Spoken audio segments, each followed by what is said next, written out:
modulation and demodulation. Modulation is the process of combining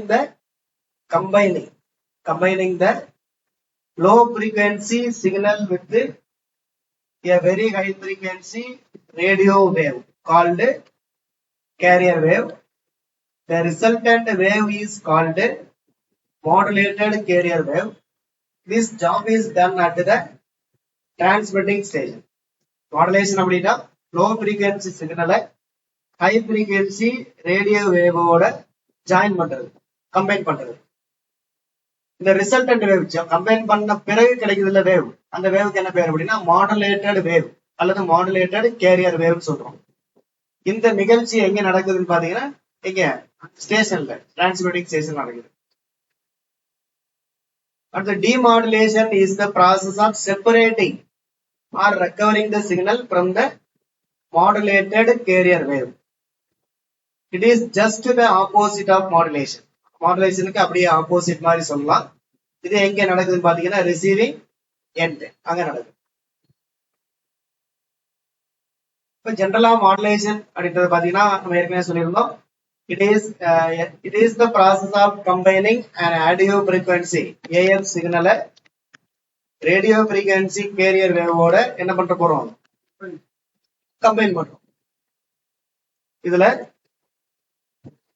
AF சிக்னலுக்கு என்ன பெயர் அப்படின்னா, இனிமே நம்ம AF சிக்னல் என்ன பெயர் சொல்லி அழைப்போம் அப்படின்னா மாடுலேட்டிங் வேவ் அப்படின்னு சொல்லுவோம்.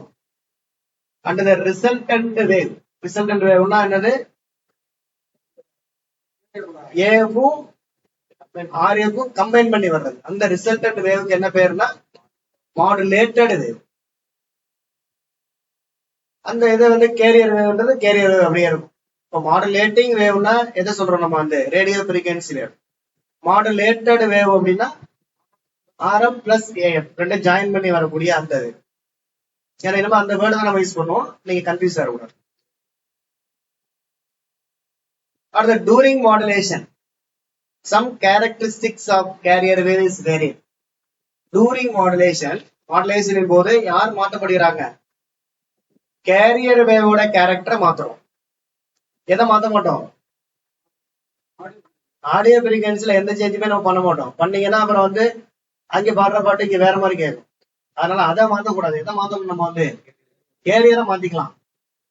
கேரியர் நம்ம என்ன பண்றோம், இங்க இருந்து நம்ம வீட்டுக்கு போறோம்னா பைக்ல போறோம், சென்னை போறோம்னா என்ன பண்றோம் பஸ்ல போறோம், ஃபாரின் போறோம்னா பிளைட்ல போறோம். அந்த மாதிரி நம்ம என்ன பண்ணிக்க வேண்டியதுதான், கேரியரை மாத்திக்க வேண்டியதான். நம்மளும் மாத்திரமா அது மாதிரி ஆடியோ ஃப்ரீக்வன்சியை மாத்தக்கூடாது. கேரியர் தான் என்ன பண்ண போறோம், சேஞ்ச் பண்ண போறோம். எப்படி சேஞ்ச் பண்ண போறோம்ன்றத 3 விதமா சேஞ்ச் பண்றாங்க. அது எப்படின்றத நம்ம பார்ப்போம். மெத்தட்ஸ் ஆஃப் மாடுலேஷன், 3 விதமான மெத்தடு. இதுல ஜெனரலா கேரியர் வேவுக்கான சினசாய்டல் கேரியர் வேவுக்கான எக்ஸ்பிரஷன், மேத்தமெட்டிக்கல் எக்ஸ்பிரஷன் ஃபார்முலா பாத்தீங்கன்னா E = EC sin omega t plus pi. இது ஜெனரல் ஃபார்முலா தான். நம்ம E = E0 sin omega t ஒரு ஃபார்முலா இருக்கும். அதுல ஒமேகா டியோட பை என்ற ஆங்கிளையும் சேர்த்து வச்சிருக்காங்க. இதுல பாத்தீங்கன்னா என்னென்ன இருக்குன்னு பாத்தீங்கன்னா EC ஒண்ணு இருக்கு, FC இருக்கு, அடுத்து பை இருக்கு. இப்ப 3ல எதை மாத்தினாலும் E என்ன பண்ணும், மாறும். அப்ப 3ல எதாவது ஒண்ணு மாத்திக்கலாம். அப்ப ECன்றது ஆம்பிளிடியூட், FCன்றது ஃப்ரீக்வன்சி, பைன்றது பேஸ். அப்ப அதான் 3 டைப் ஆஃப் மாடுலேஷன். ஒன்னு ஆம்பிளிடியூட் மாடுலேஷன், இன்னொன்னு ஃப்ரீக்வன்சி மாடுலேஷன் FM, அடுத்து பேஸ் மாடுலேஷன் PM. இப்ப ஆம்பிளிடியூட் மாடுலேஷன் என்ன பண்ணுவாங்க அப்படின்னா, நம்மளுடைய வேவ் இருக்குல்ல, எது வேவ், சவுண்ட் வேவோட ஆம்பிளிடியூடுக்கு தகுந்த மாதிரி, சவுண்ட் வேவோட ஆம்பிளிடியூட் எப்படி மாறுதோ அதுக்கு தகுந்த மாதிரி கேரியர் வேவோட ஆம்பிளிடியூட மாத்தணும். யார மாத்திரம், கேரியர் வேவோட ஆம்பிளிடியூட மாத்திரம். யாருக்கு தகுந்த மாதிரி, நம்ம ஆம்பிளிடியூடுக்கு தகுந்த மாதிரி. ரைட்டா? ஆம்பிளிடியூடுன்றது மெதுவா பேசினா ஆம்பிளிடியூடு கம்மியா இருக்கும், சத்தமா பேசினா ஆம்பிளிடியூடு அதிகமா இருக்கும். அதுக்கு தகுந்த மாதிரி கேரியரோட ஆம்பிளிடியூட மாத்தினா அது ஆம்பிளிடியூட் மாடுலேஷன். அப்ப ஃப்ரீக்வன்சி மாடுலேஷன் என்னவா இருக்கும், AF ஓட ஃப்ரீக்வன்சி தகுந்த மாதிரி. அப்படி இல்ல,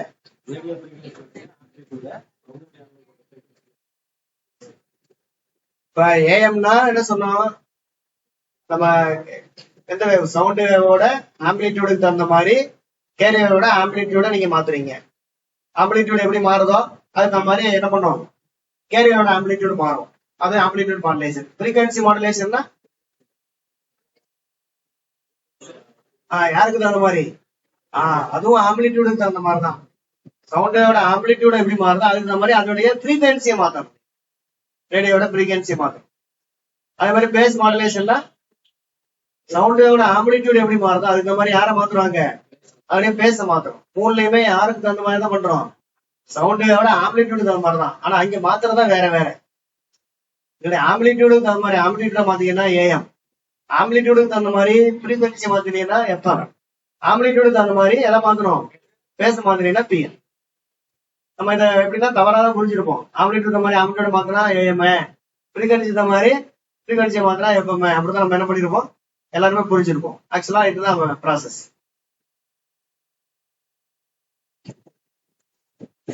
இங்க என்ன சொல்லிருக்கோம்னா, இங்க அந்த விஷயம் சொல்லிருக்க மாட்டோம், நோட் பண்ணிக்கங்க. அதாவது the information or AF signal changes the amplitude of the carrier wave without changing the amplitude modulation. Here the information or AF signal, அதாவது AF signal என்ன பண்ணுதுன்னா changes the amplitude of the carrier wave. carrier wave amplitude என்ன பண்ணுது, change பண்ணுது. எதை change பண்ணாது, carrier வேவோட ஃப்ரீக்வன்சியை பேசியும் அது மாறாது. கேரியரோட எது மட்டும் மாறும், இல்ல சிம்பிளா சொல்ல போனா ஆம்பிளிடியூட் மாடுலேஷன்னா கேரியர் வேவோட ஆம்பிளிடியூட் மட்டும் மாறும். ஃப்ரீக்வன்சி மாடுலேஷன்னா அதே ஃப்ரீக்வன்சி மட்டும் நம்ம மாத்துறோம். ஆமா, பேஸ் மாடுலேஷன்னா பேஸ் மட்டும் மாத்துறோம். ஆனா எல்லாமே யாரை பொறுத்து மாத்துறோம்னா இதனுடைய சவுண்ட் வேவோட ஆம்பிளிடியூட் மாறுறதுக்கு அந்த மாதிரி. இப்போ உதாரணமா இப்ப இது வந்து ஆம்பிளிடியூடு வந்து நம்ம சவுண்டோட ஆம்பிளிடியூடுனா ஆம்பிளிடியூட் எப்படி மாறுதோ, ஆம்பிளிடியூட் ஹைட் ஆகும் போது அதுவும், இப்ப ஆம்பிளிடியூட் மாடுலேஷன்னா இந்த ஆம்பிளிடியூட் ஹைட் அதிகமாகும் போது இதோட ஆம்பிளிடியூட் என்ன ஆகும், அதிகமாகும்.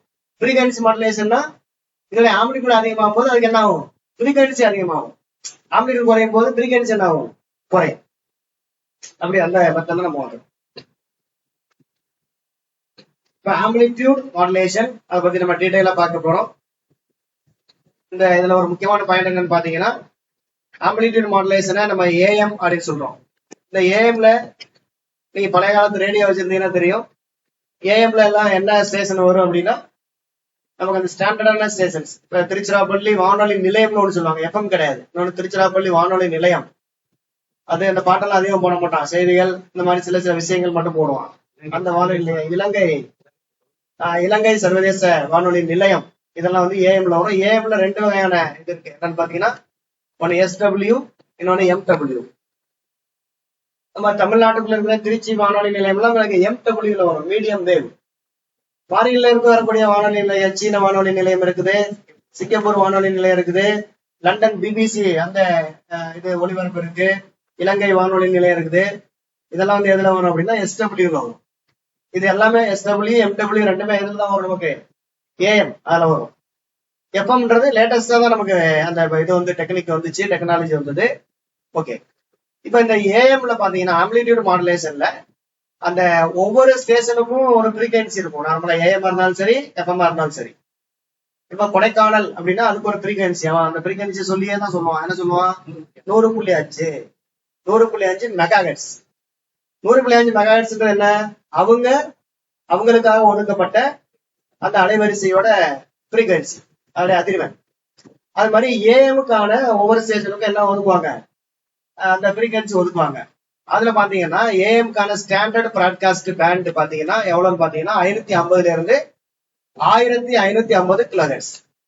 எந்த ஸ்டேஷன் எடுத்துட்டாலும் அதோட ஃப்ரீக்வன்சி எதுக்குள்ளதான் இருக்கும், இந்த 550 கிலோஹெர்ட்ஸ்ல இருந்து 1550 கிலோஹெர்ட்ஸ். அப்ப ஆம்பிளிடியூட் மாடுலேஷன் வந்து உங்களுக்கு கிலோஹெர்ட்ஸ் ரேஞ்ச்ல இருக்கு.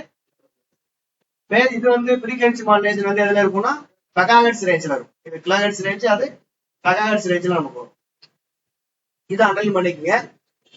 இது வந்து 550 to 1550 கிலோஹெர்ட்ஸ். இது வந்து ஏஎம் மாடுலேஷனுக்கான பிராட்காஸ்ட் பேண்ட், அலைவரிசை, ஏஎம் அலைவரிசைக்கான ஃப்ரீக்வன்சி ரேஞ்ச். இப்ப அடுத்து அப்படி நம்ம கீழே வந்துடலாம், படத்துக்கு வந்துடலாம்.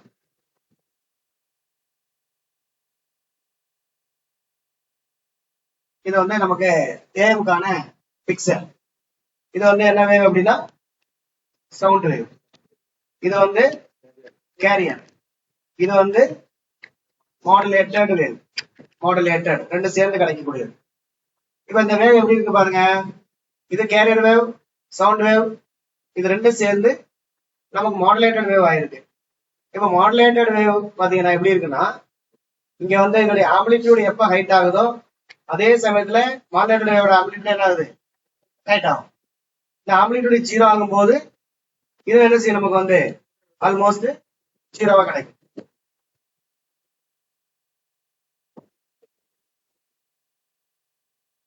ஆக்சுவலா என்ன பண்ணிருக்காங்கன்னா இந்த மாதிரி வருது எப்படின்னா, ஆம்பிளிடியூட் இந்த ஆம்பிளிடியூட வந்து ரைஸ் ஆகும் போது ரைஸ் ஆகுது 0வுக்கு 0 வருதா, 0 ரைஸ் ஆகும் போது ரைஸ்டு.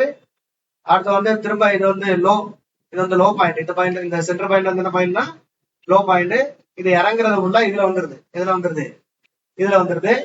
திரும்ப லோ பாயிண்ட்ல இருந்து இன்க்ரீஸ்டு, இது வந்து இன்க்ரீஸ் பாயிண்ட். இது வரைக்குமே என்னதான் வருது, இன்க்ரீசஸ். அதுக்கப்புறம் திரும்ப பழையபடி இறங்குறது வந்து இங்க வந்துடும். அப்ப இந்த பிக்சர் பாத்தீங்கன்னா இது வந்து அப்படியே இது வந்து மேல அப்படியே என்வலப், இதை வந்து என்வலப்னு சொல்றோம். அதான் இந்த மாதிரியான ஒரு இது வந்து மாடுலேட்டட் வேவ். இப்படிதான் நமக்கு கிடைக்கும் மாடுலேட்டட் வேவ். இந்த மாடுலேட்டட் வேவோட இந்த மேல் உரை இருக்கு இல்லையா, இந்த மேல் உரைக்கு என்ன பேர் அப்படின்னா என்வலப் அப்படின்னு பேர். இந்த என்வலப் யார் மாதிரி இருக்கு, இந்த என்வலப்போட ஷேப் யார் மாதிரி இருக்கு, சவுண்ட் வேவ். சவுண்ட் வேவ் மாதிரி இருக்கு, ரைட்டா? ஒண்ணு. அடுத்ததான் வந்து இந்த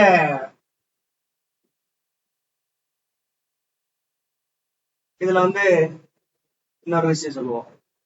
இந்த ஆம்பிளிடியூட் ரைஸ் ஆகும் போது இதோடைய ஆம்பிளிடியூட் என்ன பண்ணுது, நமக்கு ரைஸ் ஆகுது. ஓகே, இந்த point.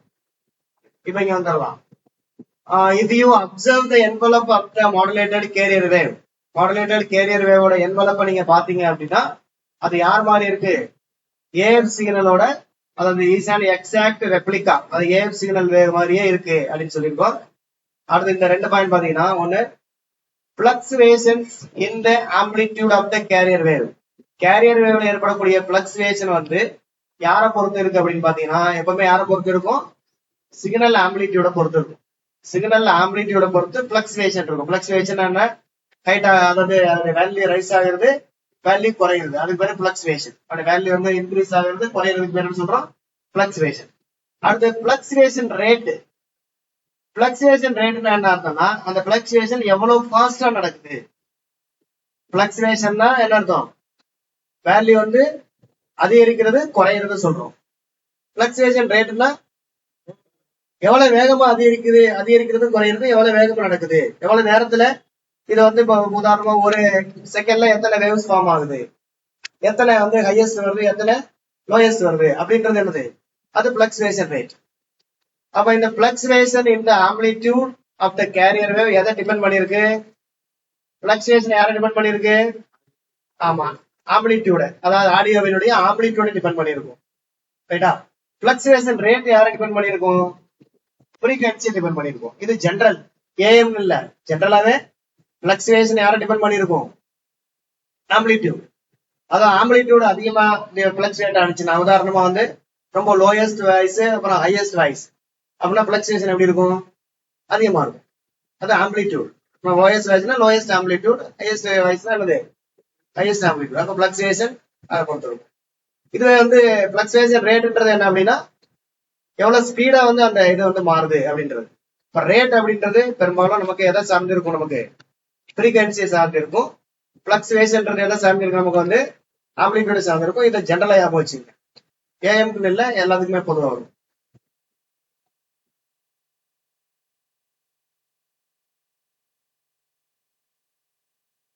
Next modulation index. What is modulation index? Modulation இண்டெக்ஸ்க்கான ஃபார்முலா பாத்தீங்க அப்படின்னா, டெஃபினிஷன் பாத்தீங்கன்னா, maximum value of the signal wave, கீழே maximum value of the carrier wave. ஒரு சிக்னலோட மேக்ஸிமம் வேல்யூக்கு என்ன பேரு, ஆம்பிளிடியூட் பேர். அப்ப maximum value of signal wave எப்படி சொல்லலாம், ஆம்பிளிடியூட் ஆஃப் த சிக்னல் அல்லது சிக்னல் ஆம்பிளிடியூட்னு சொல்லலாம். அதே மாதிரி carrier amplitude. Signal amplitude by carrier ஆம்பிளிடியூடுக்கு என்ன பேர் அப்படின்னா எம்னு பேரு. எம்முக்கு என்ன பேரு? Modulation index. எம்முக்கான ஃபார்முலா வந்து என்ன போடுறாங்க அப்படின்னா Ec max minus EC minimum by Ec max plus EC minimum. இசின்றது என்னன்னு பாத்தீங்கன்னா கேரியர் வேவோட ஆம்பிளிடியூட். இசி மேக்ஸ் அப்படின்னா மேக்சிமம் வேல்யூ. கேரியர் வேவ் எது? கேரியர் அதான் மாடுலேட்டட் கேரியர் வேவ். என்ன வேவ்? Ec max. இசின்றது மாடுலேட்டட் கேரியர் வேவோட ஆம்பிளிடியூட். இப்ப இதோட மேக்சிமம் ஆம்பிளிடியூட் கொடுத்துருக்காம பாருங்க. மேக்சிமம் ஆம்பிளிடியூட் இதுதான் 0. 0வில் இருந்து இந்த அளவு இது வந்து இ மேக்சிமம். இசி மேக்சிமம் தான் கொடுத்துருக்கோம் இல்லையா? EC maximum. இசி மினிமம்ன்றது 0ல இருந்து இந்த வேல்யூ. இந்த வேல்யூ தான் இங்க இருக்கு பாருங்க. இசி மினிமம் அல்லது இந்த வேல்யூ அல்லது கீழே உள்ள ஏதோ இந்த ரெண்டு வேல்யூல ஏதோ ஒன்று எடுத்துக்கலாம். அதுதான் இங்க கொடுத்துருக்கோம் இசி மினிமம். ஃபார்முலா வந்து நமக்கு EC maximum minus EC minimum by EC maximum plus EC minimum per EC என்பது மாடுலேட்டட் கேரியர் வேவினுடைய ஆம்பிளிடியூட். இப்ப இந்த எம் இதை வச்சு நமக்கு கொஸ்டின்ஸ் வரும். இப்ப modulated index modulation index M வந்து 0. மாடுலேஷன் இண்டெக்ஸ் 0ன்னு என்ன அர்த்தம்? Unmodulated carrier wave. அதான் மாடுலேஷன் இண்டெக்ஸே 0ன்னு என்ன அர்த்தம் அப்படின்னா மாடுலேஷனே நடக்கல, அவ்வளவுதான். என்ன நடக்கல? மாடுலேஷன் நடக்கல, வெறும் கேரியர் வேவ் மட்டும் தான் இருக்கு. அடுத்து m equal to 1. M equal to 1ன்னா maximum undistorted power of a radio transmitter சொல்றோம். அதாவது மேக்சிமம் என்ன ஆயிருச்சு? மாடுலேட் ஆயிருச்சு. ஃபுல்லாவே என்ன ஆயிருச்சு? நமக்கு வந்து கரெக்டா வந்து மாடுலேட் ஆயிருச்சு. அப்போ வந்து இந்த எம் ஈக்குவல் டு 1ன்ற சிச்சுவேஷன்ல நமக்கு வந்து ரேடியோ டிரான்ஸ்மிட்டர் வழியாக நமக்கு என்ன போக போகுது? அந்த பவர் வந்து டிரான்ஸ்பர் ஆக போகுது. அந்த பவர் டிரான்ஸ்மிஷன்ல என்ன இருக்காது? நமக்கு டிஸ்டார்ஷன் எதுவுமே இருக்காது. அன்டிஸ்டார்ஷன். எம் ஈக்குவல் டு 1ன்னா அன்டிஸ்டார்ஷன். ரைட்டா? அடுத்து m less than 1. M less than 1 அப்படின்னா மாடுலேஷன் வந்து அந்த எம் வந்து கம்மியாயிருச்சு. எம் கம்மியா இருக்குன்னா என்ன சொல்றாங்க? பவர் அவுட்புட் இஸ் ஃபுல் பவரும் என்ன பண்ணாது? அவுட்புட் வெளியில போகாது. இப்ப பவர் அவுட்புட் வந்து ரெடியூஸ் ஆகும், பவர் வந்து கம்மியாகும். அடுத்து அப்ப வந்து என்ன ஆகுது? Power content of the carrier is not. அடுத்து எம் கிரேட்டர் தென் 1 என்ன சொல்றான்? அப்போ நிறைய என்ன இருக்கும்? நமக்கு டிஸ்டார்ஷன் அண்ட் இன்டர்ஃபரன்ஸ் ஜாஸ்தியா இருக்கும். பெரும்பாலும் இந்த நாய்ஸ் அதிகமா இருக்கும், கரகர சவுண்டு, இந்த மாதிரி சவுண்டு வந்து அதிகமா இருக்கிறதுக்கான வாய்ப்பு இருக்கு. அப்ப இந்த 4 விஷயத்த மட்டும் தெரிஞ்சுக்கிறோம். மாடுலேஷன் இண்டெக்ஸ்ல எம் ஈக்குவல் டு 0ன்னா என்ன சொல்றோம்? நோ மாடுலேஷன், அதாவது unmodulated carrier wave. M equal to 1ன்னா மேக்சிமம் அன்டிஸ்டார்டட் பவர். பவர் வந்து நமக்கு டிரான்ஸ்பர் ஆகுது. அடுத்து வந்து எம் லெஸ் தென் 1ன்னா பவர் வந்து ரிடக்ஷன் ஆகுதா? பவர் வந்து ரெடியூஸ் ஆகுது, power output is reduced. M greater than 1ன்னா டிஸ்டார்ஷன் வந்து நமக்கு என்ன ஆகுது? ப்ரொடியூஸ் ஆகுது. Distortion is produced. Distortion and interference is produced.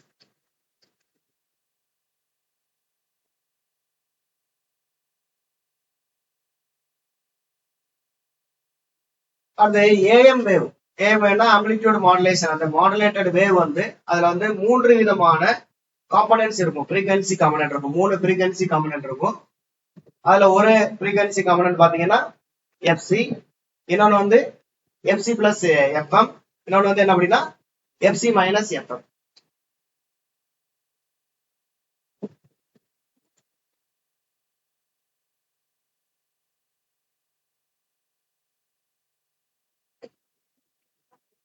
இப்ப 3 ஃப்ரீக்வன்சி காம்பனன்ட்ஸ். ஒன்னு வந்து ஒரிஜினல் ஃப்ரீக்வன்சி, அந்த கேரியர் வேவோட ஃப்ரீக்வன்சி அப்படியே வந்துருது. இன்னொன்னு வந்து FC plus FM, FC minus FM. இப்ப இந்த எஃப்சி பிளஸ் எஃப்எம்க்கு என்ன பேர் சொல்றாங்க அப்படின்னா யூஎஸ்எஃப் அப்படின்னு பேர். அதாவது upper side frequency. Fc minus எஃப்எம்க்கு என்ன பேர் அப்படின்னா எல்எஸ்எஃப். எல்எஸ்எஃப்னா என்ன சொல்றாங்க? லோயர் சைடு ஃப்ரீக்வன்சி பேரு. அடுத்து என்ன சொல்றான் அப்படின்னா Appar side frequency, lower side frequency, அது ரெண்டுக்கு இடையில யாரு இருப்பாங்க? எஃப்சி இருக்கும். இப்போ உதாரணம் வந்து அந்த பேண்ட் வந்து நமக்கு ஃப்ரீக்வன்சி லைன் வந்து இப்படி இருக்கலாம். இடையில வந்து எஃப்சி, இங்க வந்து எஃப்சி பிளஸ் எஃப்எம், இங்க வந்து என்ன இருக்கும்? FC minus FM.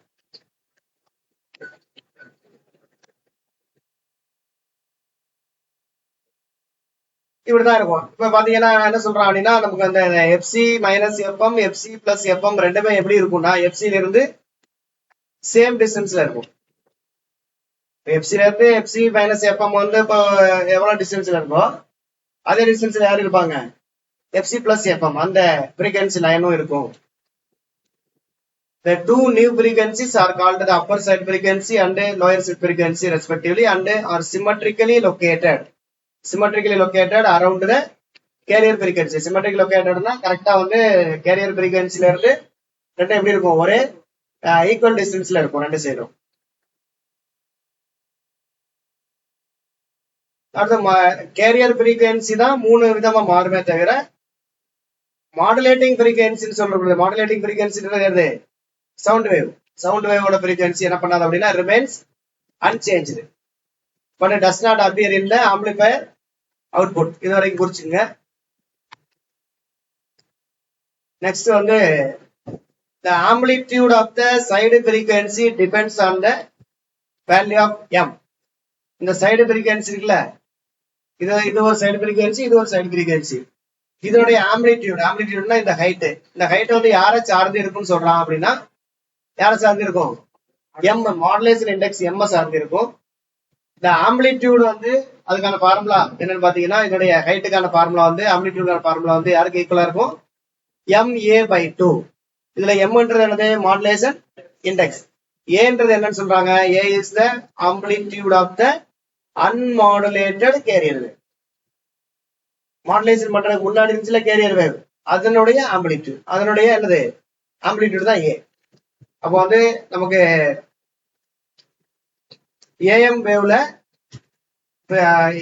அதாவது ஆம்பிளிட்யூட் மாடுலேஷன் வேவ்ல வந்து நமக்கு 3 ஃப்ரீக்வன்சிஸ் இருக்கு.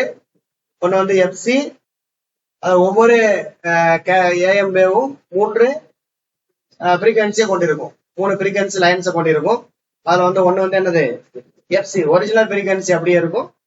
இன்னொன்னு வந்து FC minus FM, FC plus FM. FC minus எஃப்எம்ன்றது லோ எல்எஸ்எஃப்.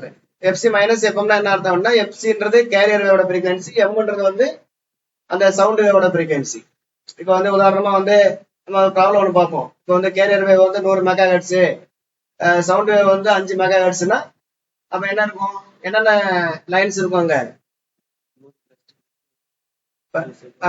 அதாவது கேரியர் வேவோட ஃப்ரீக்வன்சி 100, இது நமக்கு இது சவுண்ட் வேவோட ஃப்ரீக்வன்சி வந்து 5 மெகா ஹெர்ட்ஸ் அப்படின்னா என்னென்ன 3 லைன் இருக்குல்ல, 3 லைனோட ஃப்ரீக்வன்சி எதுக்கு ஈக்குவலா இருக்கும், சென்டர் ஃப்ரீக்வன்சி 100 மெகா ஹெர்ட்ஸ் தான் கேரியர் ஃப்ரீக்வன்சி எஃப்சி. இது வந்து என்ன சொன்னா, எஃப்சி வந்து 100, எஃப்எம் வந்து எவ்வளோ 5ன்னு வச்சிருக்கோம். அப்ப இது வந்து எவ்வளவு இருக்கும், 95, இங்க 90, சரி 105. இது மாதிரி 3 விதமான ஃப்ரீக்வன்சி கிடைக்கும். அதுதான் 3 விதமான லைன்ஸ். இப்ப எக்ஸாம்பிள் பாக்குறோம். எக்ஸாம்பிள் பாத்தீங்கன்னா, a 10 megahertz sinusoidal carrier wave of amplitude 10 millivolt is modulated by a 5 kilohertz sinusoidal audio signal, wave of amplitude 6 millivolt. Find the frequency components of the resultant modulated wave and their amplitude. என்ன கேட்டிருக்காங்க, என்ன கொடுத்திருக்காங்க, first carrier வேவோட frequency கொடுத்துட்டான், அதோட என்ன கொடுத்துட்டான், ஆம்பிளிட்யூட கொடுத்துட்டான். அடுத்து மாடுலேட்டட் வேவோட ஃப்ரீக்வன்சி 5 கிலோஹெர்ட்ஸ், அதோட ஆம்பிளிட்யூட் என்னது 6 milli volt. Find the frequency component கண்டுபிடிக்கணும். என்னது FC, FC plus FM, FC minus FM கண்டுபிடிக்கணும். ரைட்டா? அடுத்து under the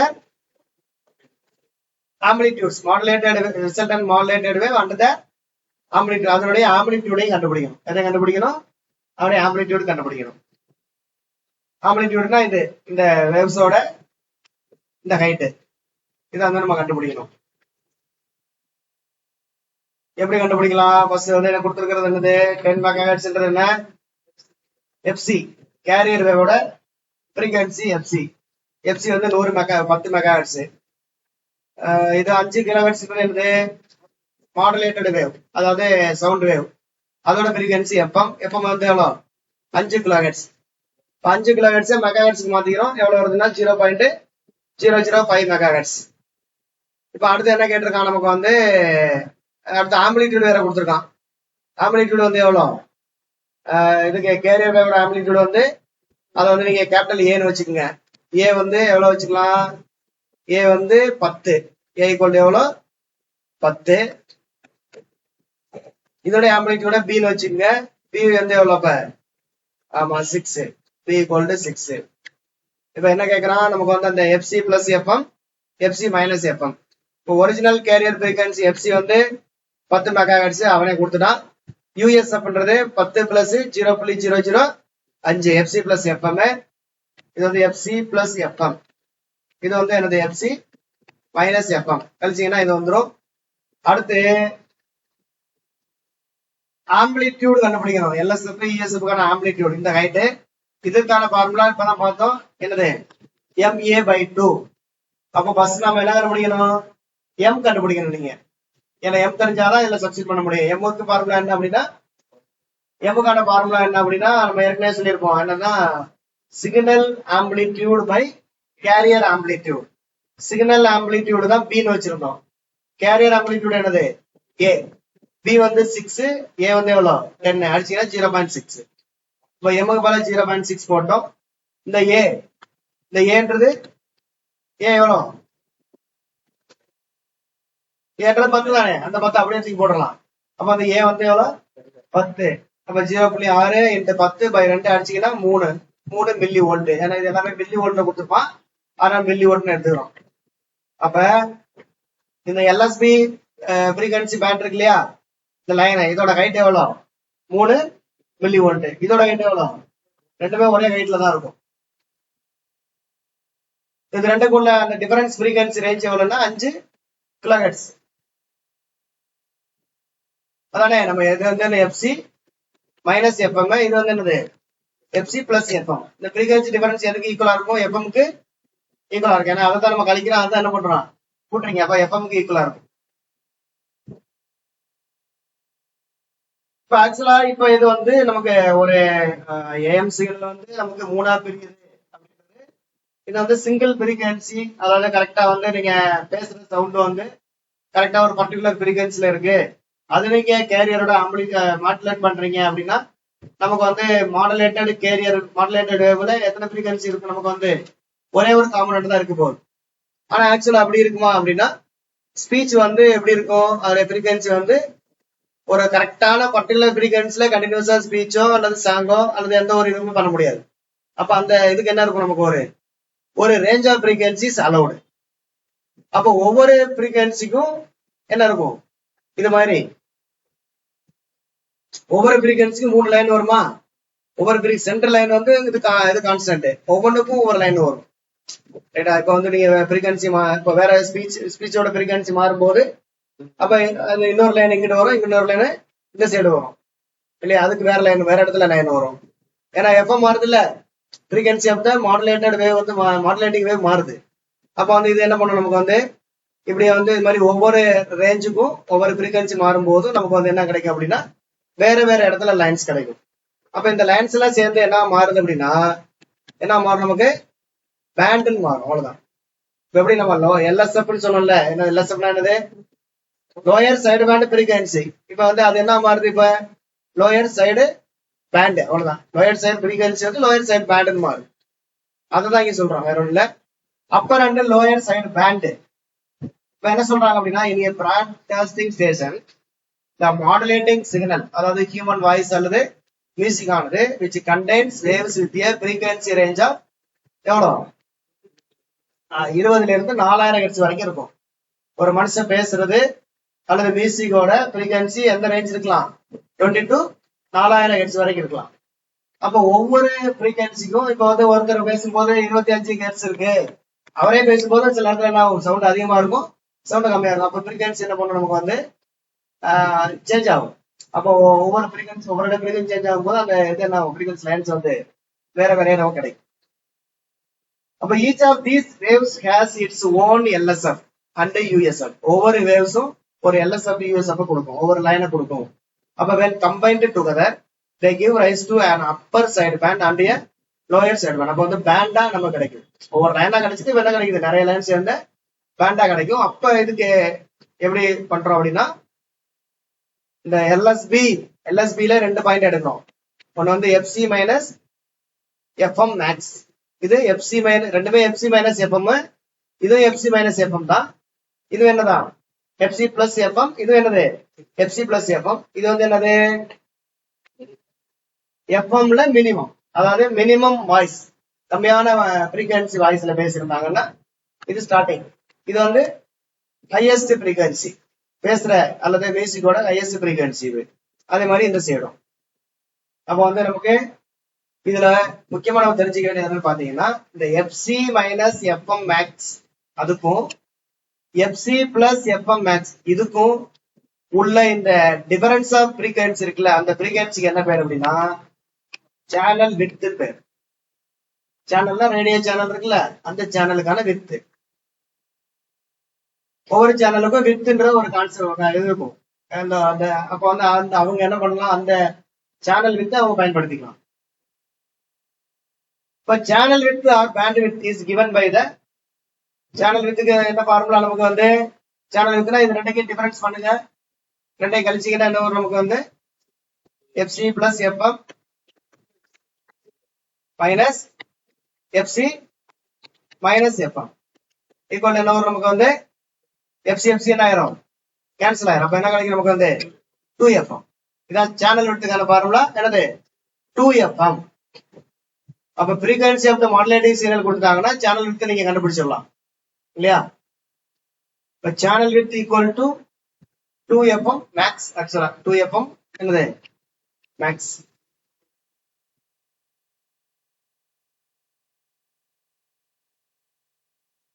two into maximum frequency of the modulating signal 2FM max. இந்த ஃபார்முலா நோட் பண்ணிங்க, channel விட்த்துக்கான ஃபார்முலா.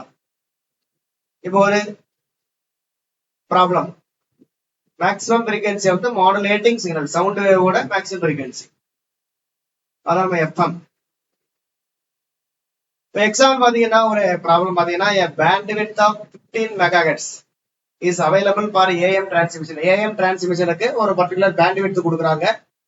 அந்த பேண்ட் விட்த்தோட அகலம் எவ்வளவுன்னு பாத்தீங்கன்னா 15 MHz. அடுத்து இந்த maximum audio signal frequency used for modulating the carrier is not exceed எவ்வளவுன்னு பாத்தீங்கன்னா 15 kHz. அதாவது மேக்ஸிமம் ஆடியோ சிக்னல் எவ்வளவு ரீச் பண்ணலாம் அப்படின்னா, எத்தனை பண்ணலாம், 15 kHz தான் ரீச் பண்ணலாம். அப்படின்னா இந்த பேண்டுக்குள்ள, இந்த அலைவரிசை, இந்த பேண்ட் விட்த்துக்குள்ள எத்தனை ஸ்டேஷன்ஸை நீங்க உருவாக்க முடியும்னு கேக்குறான். எத்தனை ரேடியோ ஸ்டேஷன்ஸை நீங்க உருவாக்கலாம். இப்ப நமக்கு வந்து அலைவரிசை கொடுக்குறாங்க, எவ்வளவு கொடுத்துருக்காங்க நமக்கு மொத்தமா 15 MHz கொடுத்துட்டாங்க. ஒவ்வொரு ஸ்டேஷனும் மேக்ஸிமம் ஃப்ரீக்வன்சி, அந்த ஸ்பீச்சுக்கான ஃப்ரீக்வன்சி எவ்வளவு யூஸ் பண்ணிக்கலாம்னா 15 kHz. அப்போ ஒரு ஸ்டேஷனை வந்து 15 kHz யூஸ் பண்றாங்க, ரைட்டா. 15 kHz யூஸ் பண்றாங்கன்னா அந்த சேனலுக்கான விட்னா அவங்களுக்கு எவ்வளவு ஃப்ரீக்வன்சி ரேஞ்ச் தேவை அப்படின்னா அதுதான் அந்த சேனல் விட்த்ன்றது, ரைட்டா. அப்ப சேனல் விட்த் எவ்வளோ, இதுதானே எஃப்எம். மேக்சிமம் அவங்க பயன்படுத்தக்கூடிய ஃப்ரீக்வன்சி எஃப்எம். அது எவ்வளவு சொல்லிட்டான் 15. நமக்கு சேனல் விட்த் இந்த எவ்வளோ, இங்கிட்டு 5 இங்கிட்டு 5, மொத்தம் எத்தனை 30. அதான் லோயஸ்ட்ல 15, ஹையஸ்ட்ல 5. அவங்க என்ன பண்ணிக்கலாம், லோயஸ்ட் ஃப்ரீக்வன்சில இருந்து ஹையஸ்ட் ஃப்ரீக்வன்சி வரைக்கும் 15 போய்க்கலாம். சென்டர்ல அவங்களோட ஃப்ரீக்வன்சி ரேஞ்ச் இருக்கும், அந்த சேனலோட ஃப்ரீக்வன்சி ரேஞ்சை சென்டர்ல போட்டிருப்பான். அந்த ஃப்ரீக்வன்சி ரேஞ்ச் வந்து 10. அவங்களோட சேனலோட ஃப்ரீக்வன்சி எவ்வளோ 10ன்னா அவங்க எது வரைக்கும் பயன்படுத்திக்குவாங்க அப்படின்னா 10 இல்ல, ஒரு அவங்களுடைய ஃப்ரீக்வன்சி வந்து ஒரு 30 20 வச்சுங்களேன். 20னா அவங்க எது வரைக்கும் பயன்படுத்திக்கலாம், 15 தானே. இது மேல 15 கீழே 15, மேல 15னா 20 + 15, கீழே 20 - 15. 20 + 15னா 35 kHz வரைக்கும் பயன்படுத்திக்கலாம். இங்க கீழே வந்து 5 kHz வரைக்கும் அவங்க பயன்படுத்திக்கலாம்.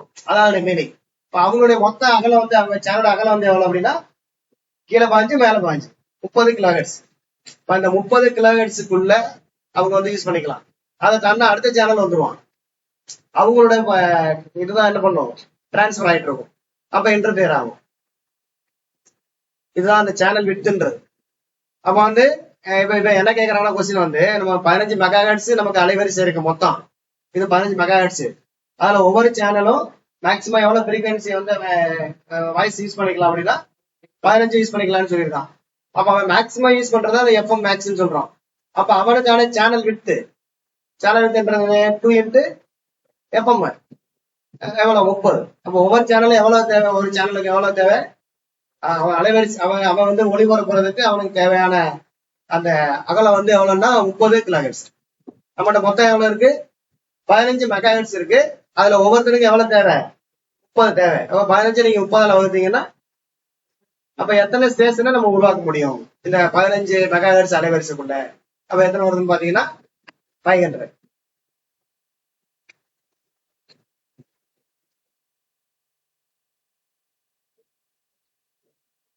For the mathematical analysis of modulated carrier wave, modulator carrier wave நீங்க மேத்தமெட்டிக்கல் அனலைஸ் பண்ணீங்க அப்படின்னா நீங்க இதெல்லாம் ஒண்ணும் பார்க்க வேண்டாம். அந்த மேத்தமெட்டிக்கல் அனலைஸ் பண்ணோம் அப்படின்னா நமக்கு அதுல என்ன கிடைக்குதுன்னு பாத்தீங்கன்னா இந்த மாதிரியான 3 காம்பனன்ட்ஸ் கிடைக்கும். என்னென்ன காம்பனன்ட்ஸ் கிடைக்குது, ஏ sin 2/fct, fc உள்ள காம்பனன்ட், அடுத்து fc பிளஸ் fm, அடுத்து என்னது fc மைனஸ் fm. இதுதான் நம்ம வந்து fcன்றது என்னது ஒரிஜினல் கேரியர் வேவ், fc பிளஸ் fmன்றது என்னது அப்பர் சைடு ஃப்ரீக்வன்சி, fc மைனஸ் fmன்றது என்னது லோயர் சைடு ஃப்ரீக்வன்சி. இதோட மீனிங் என்ன அப்படின்னா நமக்கு வந்து அவங்க அந்த வரக்கூடிய கேரியருடைய அந்த மாடுலேட்டர் அந்த வந்து எஃப்சில இருந்து எவ்வளவு கிட்ட வரலாம் எவ்வளவு கிட்ட வரலாம் அப்படின்றதான் அது. இப்ப ஏஎம் வந்து ஆல்மோஸ்ட் நம்ம எவ்வளவுதான் ஏஎம்ல. இப்ப இது வந்து ஏஎம் மாடுலேஷன் பார்த்துருக்கோம். இப்ப ஏஎம் டிரான்ஸ்மிட்டர்ன்றது ஒரு அந்த ஸ்டேஷன்ல பயன்படுத்தக்கூடிய கருவி. இந்த நிகழ்வெல்லாம் எப்படி பண்றாங்க அப்படின்றத நம்ம பார்க்க போறோம். இப்ப ஏஎம் டிரான்ஸ்மிட்டர்ல carrier wave is supplied by a crystal controlled oscillator. Carrier வேவை ஃபர்ஸ்ட் நம்ம ப்ரொடியூஸ் பண்ணணும், ரேடியோ ஃப்ரீக்வன்சியை ப்ரொடியூஸ் பண்ணணும். அதை எதுல இருந்து ப்ரொடியூஸ் பண்றாங்க அப்படின்னா கிறிஸ்டல் கண்ட்ரோல்டு ஆசிலேட்டரை வச்சு ப்ரொடியூஸ் பண்ணிடுவான் டிரான்ஸ்மிட்டர்ல. அதுக்கப்புறம் வந்து it is followed by a tuned buffer amplifier and an RF output amplifier. The source of AM signal is a microphone. The audio signal is amplified by a low level audio amplifier and finally by a power amplifier. அதாவது carrier வேவை first நம்ம ஒரு crystal controlled oscillator பயன்படுத்தி produce பண்றோம். அதுக்கப்புறம் அதை வந்து என்ன பண்றாங்க, ஒரு பவர் ஆம்பிளிஃபயர் வழியாகவும் அதுக்கப்புறம் ஆர்எஃப் அவுட்புட் ஆம்பிளிஃபயர் வழியாகவும் அனுப்பப்படுகிறது. இதுல பாத்தீங்கன்னா தெரியும், அப்புறம் ஆசிலேட்டர்ல இருந்து கேரியர் வேவ் எடுத்து கேரியர் வேவ் வருது. வரக்கூடிய கேரியர் வேவ் யாருக்கு அனுப்பப்படுகிறது, பஃபர் ஆம்பிளிஃபயருக்கு அனுப்பப்பட்டு அதுக்கப்புறம் ஆர்எஃப் அவுட்புட் ஆம்பிளிஃபயருக்கு அனுப்பப்படுகிறது. அடுத்து இங்கே நம்ம பேசுறது வந்து ஒரு மைக்கை வச்சு பேசுவோம். நீங்க ரேடியோ ஸ்டேஷன்ல எல்லாம் பார்த்திருப்பீங்க, ஒரு மைக் மாதிரி வச்சுட்டு என்ன பண்ணுவோம் பேசுவோம்.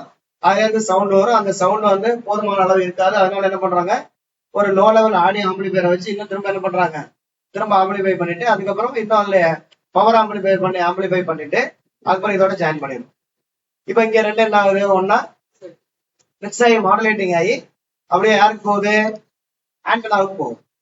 ஆண்டனாவுக்கு போகும்போது இந்த ஆண்டனாவில இருந்து அந்த மாடுலேஷன் பண்ணப்பட்ட கேரியரவே அனைத்து திசைகள்லையும் என்ன பண்ணுது, டிரான்ஸ்மிட் ஆகும். இதான் டிரான்ஸ்மிட்டர். டிரான்ஸ்மிட் ஆனிச்சுன்னா டிரான்ஸ்மிட்டர், ரிசீவ் ஆனிச்சுன்னா என்னது ரிசீவர். இதை மட்டும் நீ நோட் பண்ணிட்டேன்னா போதும், அவ்வளவுதான். இப்ப என்னென்ன இருக்கு டிரான்ஸ்மிட்டர்ல நமக்கு, பஃபர் ஆம்பிளிஃபயர், அடுத்து என்ன இருக்கு ஆர்எஃப் அவுட்புட் ஆம்பிளிஃபயர், அப்புறம் வந்து இதுல வந்து ஆடியோ ஆம்பிளிஃபயர், பவர் ஆம்பிளிஃபயர்.